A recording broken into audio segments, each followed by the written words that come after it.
So I want to get right into it. A lot of people don't know who I am. I'm getting right back into my YouTube groove of sharing who I am in my content. My name is Karen, or K Fox, whatever you want to call me. You see a little bit of my life now and not really know where I came from and like where I got, where I was to get to where I am today, right? And I want to highlight the projects, right? So a lot of people don't know I used to live in the projects. A lot of people think I still do live in the project. A lot of people think I've always lived in the projects. Truth be told, I never really lived in the projects for a long period of my life. I was going through a lot of stuff at home, and shout out to a friend of mine that let me come and live with her for a while. Her name was Kelly at the time, and her mom's, rest in peace, Susan. She was a great person, and Fudge, you know, her little brother Jimmy. And I used to live right here, 3573 Nostrand Avenue, right in this building right here. Actually, that's the window right there. On a, was it the, yeah, it was the first floor. It was right there where the AC is at. And I feel like a lot of people don't really talk about the fact that the projects, they got their own environment. It's like if you was born and raised in the project, 9 times out of 10 you're gonna have kids. They gonna be born and raised in the projects, and you never really gonna leave the projects. Like, I have family that still live in the P's, and their mentality is like, oh, I got this apartment, it was in my mother's name, it's now in my name, and I'm never gonna leave because it's good. Like, the rent is stabilized based on how much I make, and most of them either get like a really low income job, or they choose to quit their job so that their rent stays at a minimum amount, or it goes back to zero, because if they have nothing to base your rent on, then you don't got to pay rent. So I feel like a lot of people don't talk about this enough, where it's like, when you living in the projects, if you don't want more for yourself, and like really want more for yourself, and put yourself in a position to surround yourself by other people that's doing more than you will get trapped and stay in this project mentality, is like what people call it. It's like, I lived here, I was born here, I lived here, I'm gonna die here. And it's like, there's so much more out in life than there is for you to like stay in the P's. Like, it's so much more out there than just the P's. And I'm not shitting on anybody in the P's. Like, the P's is needed. I'm not gonna hold you. Like, rent out here is crazy. I don't want to pay rent at all. I'm not gonna hold you. It's crazy in these streets. Like, in the apartment that I lived in when I had my son, I was paying $2,100 for a 2-bedroom, and it was thankfully it had an elevator, but we lived on the 4th floor. What's the 3rd or the 4th floor? We lived on the 4th floor, and like getting in and out with the groceries, the stroller, doing all of that. I don't got a driveway where I could just pull in. I gotta stay out there to all types of time of the morning looking for parking. Like, it's crazy. So like, I get it 100%. Like, I get it. Like, the projects is definitely a come up, but at the same time, you gotta want more. You gotta want more for yourself. You gotta want more for your kids. You gotta want more for your future. And it's so hard to get trapped in that, because like, yo, your homies, your dudes, your friends, they get money, they go buy a bottle, which is very accessible in the P's. If you take a look, check cashing and the liquor store, Popeyes, shit like that will always be in very close proximity of the projects. Pay attention. Those things will be in very close proximity of the projects, because it's designed that way. It's designed that people like us, a majority in the P's. And yeah, you're going to have your sprinkles of the rest, the others, but majority of it, they going to look like us. And what they do is they promote to us. So you're going to always see a McDonald's. You're going to always see a Popeyes or a Kennedy Fried Chicken. It's going to be some type of chicken somewhere close. You're going to always have, hands down, comment if I'm lying, Chinese food close by. And not just one, like the Chinese people know us by name. You know what I'm saying? When I was living in there, and I still live close to the P, so I'm not even like far from it where they still don't know. I call them up, they know who I am. They already say my address right off the back. You coming in or you want delivery? Like, they already know what time it is. But this shit right here is designed to keep us down, and like, this shit will keep you poor. It'll keep you not poor financially. Well, it could keep you poor financially and mentally at the same time, because if you don't want more for yourself and really go out and acquire more for yourself, you're going to be born here, you're going to live here all your life, and you're going to die right here. And maybe that's what you want to do.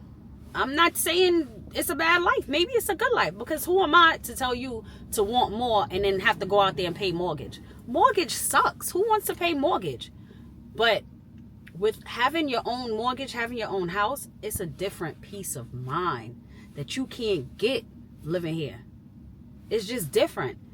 And like I said, maybe that's what you want. Maybe that's all right. I don't know. I wanted more. And when I got with my husband, I'm not going to hold you, when I bought my first investment property, he was totally against it. He kept saying to me like, oh, at the time, I got into a situation with my parents. It's a whole nother conversation. Got into a situation with my parents at the time. I already had my daughter. And me and my husband was kind of seeing eye to eye. I did a short about like trying to file for divorce and stuff like that in our first year and a half of being married. But like we was going through a rocky situation. But then I got into it with my parents. And of course, he not going to leave me. You know, we weren't living together. But he wasn't going to let me be in a situation where I was struggling a little bit, or in a situation where I felt uncomfortable. So he told me to come stay with him and his dad in the Peas. And at the time, I didn't have a choice. I had to get up and leave out of my house where I was at and go live in the Peas with them. And at the time, I was still working as a correction officer. I don't know if y'all know, but the projects and the popo, they don't get along. They not friends. So imagine a CO living in the Peas where I got inmates that's from the Peas, from these same Peas that I'm living in. That's dangerous. But I had no choice. And when I got there, I had to do so many things to kind of figure out my way, but it was so stressful. And then being in that type of situation, like, if you're used to it because you were born and raised in it, so certain things don't bother you. Like when there's no hot water, or when, I don't know, what's another issue? Like housing gotta come and you gotta sit in there all fucking day and these niggas do not show up. Like, it's little things like that, you know what I'm saying? You were raised into it. So it's like you were born and raised into it. So you don't really see it as an inconvenience because it's all you know. But then when you get to travel and you step out into life and you really start living, you realize that like, nah, this shit ain't it. Like, it's so much other things out there that is worth putting in a little bit of time to elevate yourself to get to a better position. And thankfully I had a mindset where it was like, yo, I always wanted more. I always wanted more. And I don't even want to reference him like that, but at the time, like when I was living in Kelly's house right here, like I had just broke up with this guy that I was with for a really long time, probably like 2-3 years. He was like my first everything. And he Hispanic, came from a good household and stuff like that. And like, even though he didn't look down on it, I still knew like he was shameful to be messing with a girl that lived in the projects. And like, looking back, like I respect it and I appreciated it, because if you don't get put in a box to where you feel you got to break out of because you want something so bad, then you're going to stay where you're at. Especially if the people around you are still living that type of lifestyle and they feel like, it's cool, like get up in the morning, bake and shake, and you outside blowing it down or whatever, and that's life. But that's just the life within these 4 blocks of the Peas. When you step out of that, and I mean step out of like New York, step out of the United States, and you travel and you go other places and you see how people live, there's so much more life out there than it is being in this type of situation. And again, I'm not shitting on anybody that live in the Peas. I'm not shitting on anybody that live in low income homes, because it's needed. I thank God my friend lived there, because where was I gonna go? I was gonna stay in my household and it was just pure turbulence and problems in my crib. And I knew I had a temper. I know these Jamaicans is crazy. I gotta go, because something gonna happen, and I'm not trying to stay here, and I'm not trying to be a hashtag, or at the time, because I'm old as fuck, I'm 40 years old, I'm not trying to be on the back of a milk carton that's missing, or on the news or something. So they didn't have hashtags back then. So I had to get up and leave, and thank God I had another outlet where I could go and be peaceful. You know what I'm saying? Like, her crib wasn't no trap house. Her crib was clean. you know, shout out, like I said, shout out to Susan, because Susan, as Kelly and Fudge's moms, like, she ain't play about, you know what I'm saying, keeping the crib clean. Like, I had my own space. It was cool. But again, I feel like had I not been in that type of situation for growing up my entire life, I would probably still be trying to figure out how to get my own project apartment, because it was like, oh, well, it's cheap living. It's a good living. Like, I don't got to pay that much to stay here. And I know everybody from the P's is hood. Like, it's gang. Like, we good. But I had already been exposed to more. So I couldn't just stay in what I knew. I was like, I'm living in this, but I already know what's outside these four walls, what's outside these four corners, what's outside this apartment. I already knew what was outside. And again, like, her apartment was cool. I ain't had to pay no rent. She was like, just pay for food. Whatever you eat is what you know what I'm saying? I was working at the time. I was working at a check cash, and I was making good money. I was also going to school, but I just wanted more. I just knew that there was I wanted more, and I didn't have my daughter at the time. So, you know what I'm saying? Like, I didn't have an urge or a real want to do more. You know what I'm saying? Like, when I had my daughter, like, my energy and my grind changed completely, because I had somebody else I had to feed, and like, I was her safety net. At the time when I was just getting out of school, still in high school, and I think I had just graduated. I was graduating high school. I was in the 12th grade. So just leaving high school and still working a regular job, I really didn't have much need to, like, want more for myself, if that make any sense. Like, I was just living. Like, I was cool. Like, I could buy all the Jordans I wanted on before the release date, because if y'all know Sheep says Sneaker Corner right there, you so always have the Jordans 2 weeks before. And if you know, they know you come, you get your sneakers, you leave the box there, you get your sneakers in the bag, and you go home, and on the release date you go back to the sneaker store and you pick up the box. If you know, you know.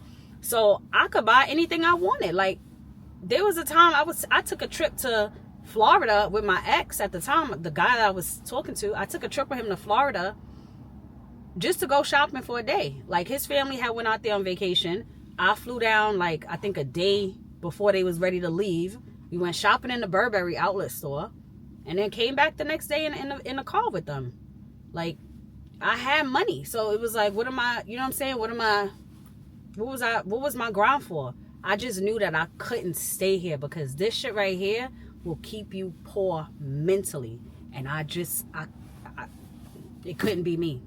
So I'm gonna take y'all through and show y'all what it's really like living in the P's, or like just walking through. Like, and there's another thing, like, don't get it twisted. Like, certain projects, you gotta be good. You can't just be walking around, even if you live there for a while. Like, you gotta know project lingo and know project environment. Don't be out here, don't bring no beef to your hood. Don't go to another hood and start problems and then bring beef over here, because we always used to have, like, issues with other projects, projects that's real close to this neighborhood. And thankfully, let me knock on wood wherever I find it, but thankfully it hasn't been as bad as it was when I was growing up. I mean, it was shootouts all the time. So, like, there were things that could make you want to leave the project, but it's kind of like, if you keep your head down and stay to yourself and, like, be chill, like, nobody's really gonna fuck with you. You know what I'm saying? Like, you just do what you gotta do and just chill. But, like, it still could be dangerous, because, like, they get it popping 3 o'clock in the afternoon, 12 o'clock in the afternoon. They don't care about none of that. And you get hit in the crossfire. And don't be messing with a dude that got beef somewhere else, because his beef might pull up and y'all might be hanging out, and that bullet don't got no name on it. So, you know what I mean? Like, it's a lot that goes on with living in the projects. But if you keep your head down, you could do what you got to do. But I feel like projects, they need to really talk about the reason for projects. The reason for projects is to give you a certain amount of time to get yourself to a better place, to be able to afford proper living. And I know for some people that'll never be. Some people are disabled. Some people are older. Some people got a lot of kids. Some people got mental health issues. Some people got drug addiction. Some people got alcohol addiction. Like, there's a lot of things that people have that They don't see their way out of here. And I'm here to tell you, there is a way. If you pick up this camera or the phone that you're holding right now in your hand, and you start, pick your phone up, turn it this way, and just start talking. Just start talking about where you at in life, how you living, what the projects is like, what it's like living in the projects, what it's like, I don't know, walking by crackheads in the store while they talk about anything. Just pick your phone up, hold it this way, and start talking and post your shit. There's always a way. Even if you don't see a way to get up out of your situation, there is a way. I could promise you there's a way. Like, you just got to really want it enough to really get up out of there. Thankfully, like I said, I was in a position where I always knew I wanted more. I think it's because, like, my family's not really from the United States. Like, I was born and raised here, but at the same time, I was also raised in Jamaica. Like, 6 months out of every year, my parents would send me back home to Jamaica to stay with my my aunts and my cousins and stuff. Like, you know, in the summertime when school is out, ain't no place for the kids to go. So my parents had to send me back to Jamaica. And when I was in Jamaica, I got acclimated with Jamaicans and knew how it was when I was there.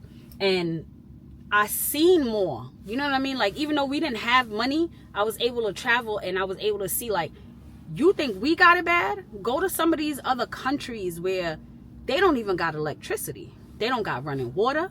They don't got internet. They don't got Wi-Fi. They don't got no fucking Chinese food where you could just call and them niggas deliver it within 10 minutes. They don't got none of that stuff, like, accessible. And when I was growing up, that wasn't there. Like, Jamaica is now in a totally different place. But 40 years ago, when I was there, when growing up, that wasn't a thing. So when I used to go out there and then come back here, and then I saw what I had versus what other people had, I had to consider myself blessed.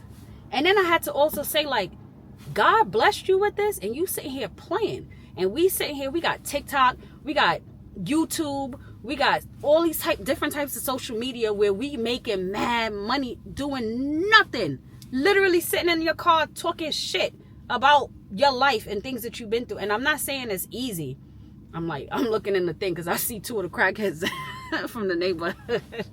Just crazy talking about them. I ain't gonna put them on blast. I was about to show y'all, but I ain't gonna put them on blast. But yo, we have so much things, like, at our fingertips, and we sitting here and we playing around with them. They got mad food. Where they get that food from? You don't never see them with mad food unless they took it. But whatever. You don't have that. We got mad availability to us here in the United States. A lot of that shit is not in other countries. Like, I Googled, like, how much money YouTube pays in, like, their top countries. Jamaica, I don't even see Jamaica on the list.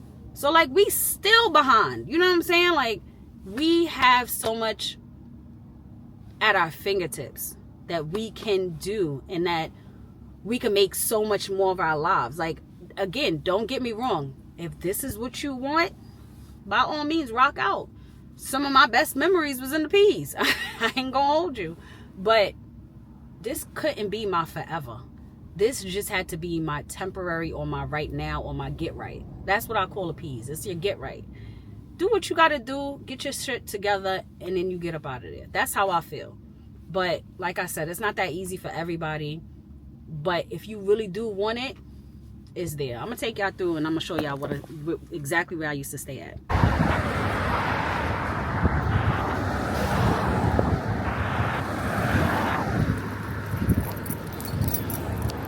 I didn't even put no I didn't even put a quarter in the meter.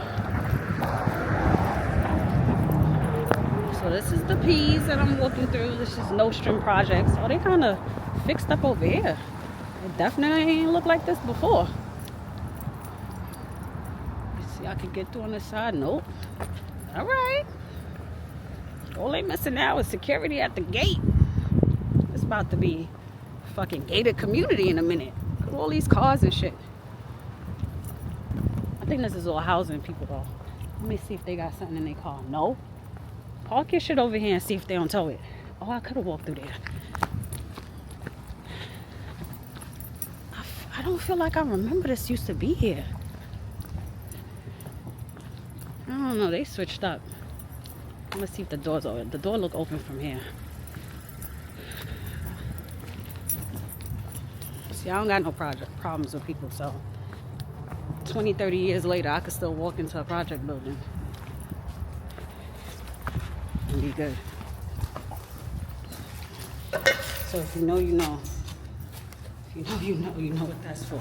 That's crazy. This is exactly where I used to live at. Not gonna lie. It's been about, I don't know, 30, 20 something years since I've been here. I haven't walked in the projects in a long time, but yeah. I think I was in this store before.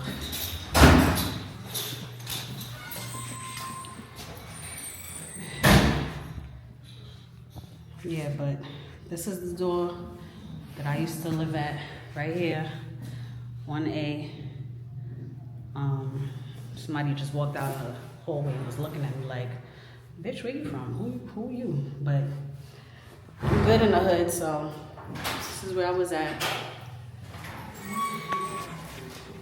Hello.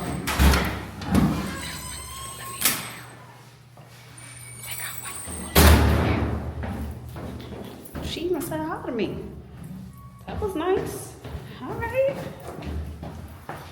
No, maybe it's changing. Who knows? Like I said, I still got family that live in one of the P's, not over here. I'll probably take you over there in a little bit. But yeah, man, that's the P's. This is what it's like. Living in the projects. It ain't easy. But if you use your time wisely and you make it do what it needs to do, you could use this as a stepping stone. Save your money.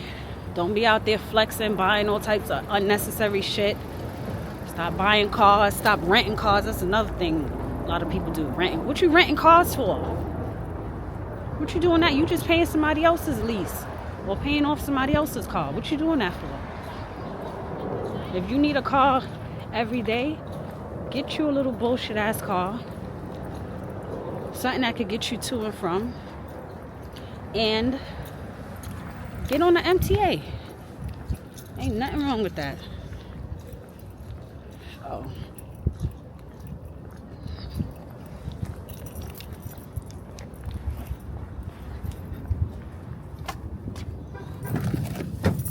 It's fucking brick outside. Jesus Christ. Woo! My hands is shivering. Oh, why everybody going in there? Pet grooming. There's something else going in that store. It's another thing. If you know, you know. Sometimes these stores be looking like they a regular store, but anyway, I ain't gonna blow nobody's spot up. Keep that to myself. But yeah, that's what it's like.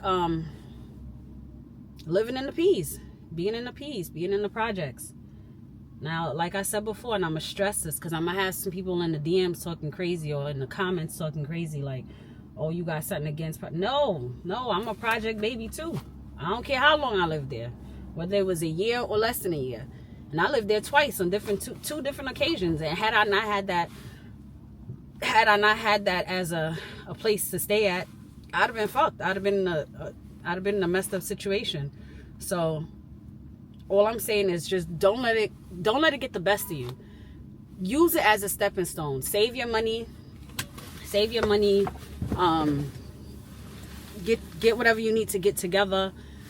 Learn a trade. Learn something while you're in there. Even do project renovations. There's a lot of people that want to elevate their projects to make it look a better way, like their apartments. Like, do something. Pick your phone up and record and show yourself and be honest about it and tell the truth. Like, talk about who you are. Explain to the world like where you at. Ask for help. Yo, I don't know what to do. I'm new to social media. What can I do? I can tell you this. YouTube will take care of you. If you serious about YouTube, I could show you some matter of fact, let me show you right now. I started posting shorts on my YouTube channel because I'm trying to get back into like that rhythm of posting, and I started posting shorts. And don't get me wrong, I don't think shorts is gonna be like, is gonna throw me a bag, but shorts do definitely help. Like, I don't know if you could see, but I started a week ago and I was like, I had way less than this, and like, look at my views so far, look at my watch hours. Like, this is just from a week of posting, and the videos is only a minute and 30 seconds. Some of them is way less than a minute and 30 seconds. Like, this shit right here is like a minute and six seconds. But people are engaging, people are sharing, people are watching. If you're uncomfortable getting in front of the camera, don't show your face, show your hands. I know you wash dishes. Record yourself washing the dishes and talk about something over it. Record yourself doing laundry. Record your hands folding clothes. Record yourself, I don't know, walking. Show your feet as you walking through the peas. Like, talk about stuff. Like, don't air nobody business out. Don't, tell nobody shit where it's gonna come back to you. But like, talk about something. People out here, we want to know. Like, everybody's struggling, everybody going through something. I promise you, there's somebody else in the world, especially in the United States. Like, if you know already how this place is going after our last administration, you already know. These crackheads is out heavy. You could always tell they got a big a big bag on their shoulder like this, and they holding it like this, and they out. They trying to get some money for the weekend. It's about to be Friday. But yeah, get on your phone and start talking about your life and what you've been through, or even share struggles about other people that you know of. But you don't got to tell their whole business, like their name or where they live and stuff like that. But you could be like, yo, I had a friend, she went through this, she went through that. Here's something I learned from her experience. Here's something you can learn from her experience. Whatever, like, talk about it. Your experience, trust me, people want to hear about it. Trust me, people want to know what's going on, and share it. There's money out here to be made. This don't got to be a reality for forever. It could be for a little while, but it don't got to be a reality for forever. So that's my bit of information that I'm leaving with y'all. Y'all have a good day, and I will talk to y'all soon.